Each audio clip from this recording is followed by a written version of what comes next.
Tell us about American Peat technology. At American Peat Technology, our main product is an inoculant carrier for the legume and pulse crop farming industry. What we do is we make a small particle out of peat and biochar that moves nitrogen fixating bacteria for pulse crops like chickpeas or lentils or other legumes as well. Most of our product is sold to farmers in the Canadian prairie provinces. In addition to that, we also have a couple other divisions with water filtration media and then also turf, grass, soil amendments, and fertilizers. How long have you been working with RMS? I'm in my third year, and we've had RMS roller mills the entire time I've been here. APT has probably had RMS roller mills for probably 15 years, 10 or 15 years on our main line. What was the problem you wanted to solve when you began your interactions with RMS? So we need the consistent sizing for what we call our crumble product. We make a small particle of peat by pelletizing it. So you polymerize it and you can think of it, you're almost melting the peat together.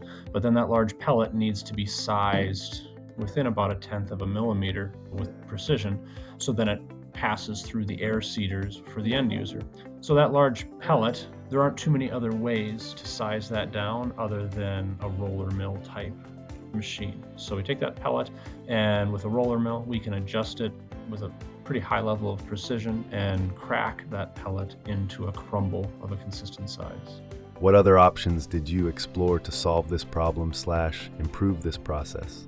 We've tried hammer mills. We use ball mills to make fines, and I'm guessing that was not found to be compatible just because it creates too many fines.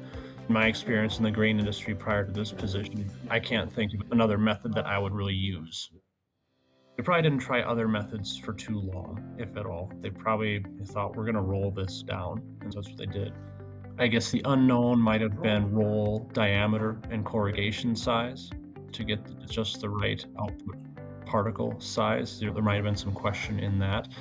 But if I were to design this project over again, I'd be using roller mills again. What did you find was the result of your purchase with RMS? As long as your input is consistent and you minimize foreign debris entry, the mills kind of take care of themselves. They're pretty easy to adjust and tune. And the only significant maintenance is bearing replacement on the roller shaft from time to time. As long as you keep grease flowing and as long as you keep an eye on those bearing temperatures, you usually don't have any unplanned failures. As time went on, we implemented other safeguards.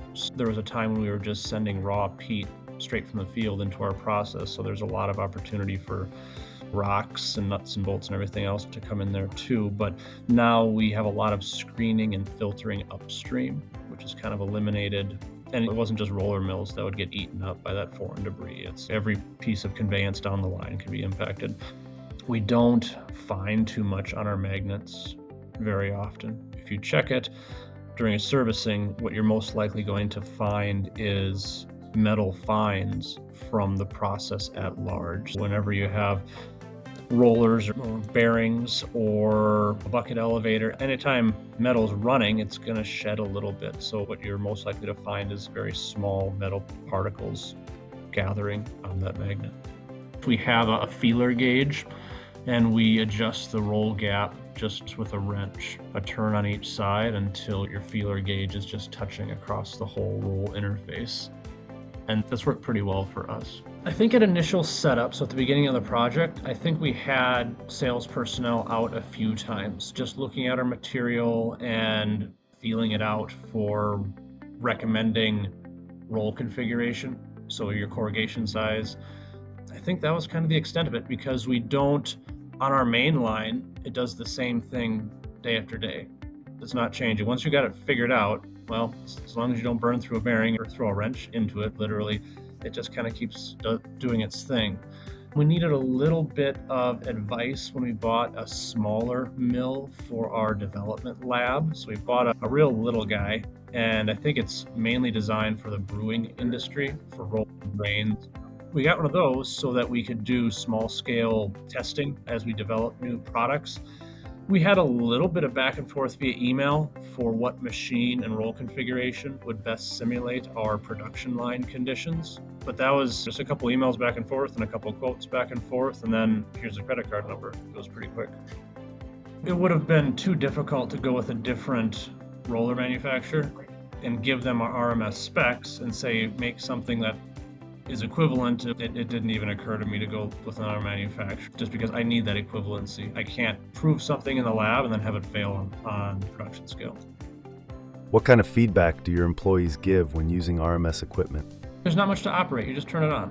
When I was on the grain milling side, you needed to be tuning, and we didn't use RMS mills in that factory. You would have to be keeping an eye on it. So they're very old machines, they're 50-year-old legacy machines. So a miller was a rather skilled person, almost like a machinist. He had his wrench out, he was always putting his hands in the material and scooting the rolls one way or the other. Here, once it starts, as long as it doesn't choke up, as long as we turn it on, and as long as a wrench doesn't go into it, and it'll gradually eat up a wrench. This might be a fun quote for marketing.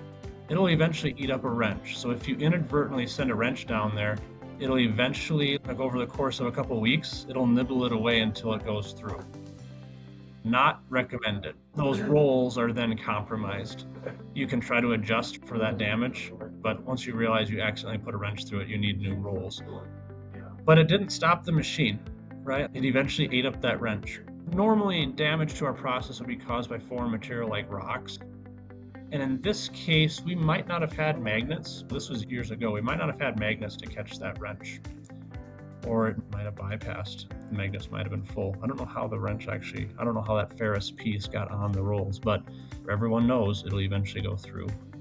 What was the problem you wanted to solve when you began your interactions with RMS? Another benefit, RMS has lab services. So if you have material and would wonder how it would go through a mill and what would come out the other side, we've never used it, but we've had it quoted where RMS, you can send them super sack of material and they'll run it through different roll configurations they have to maybe take a little bit of the guesswork out of buying new rolls. So say if we had a new product and a new size, instead of guessing corrugation, I could send them a super sack and they would size it down and give me a much more educated guess as I would configure that new equipment.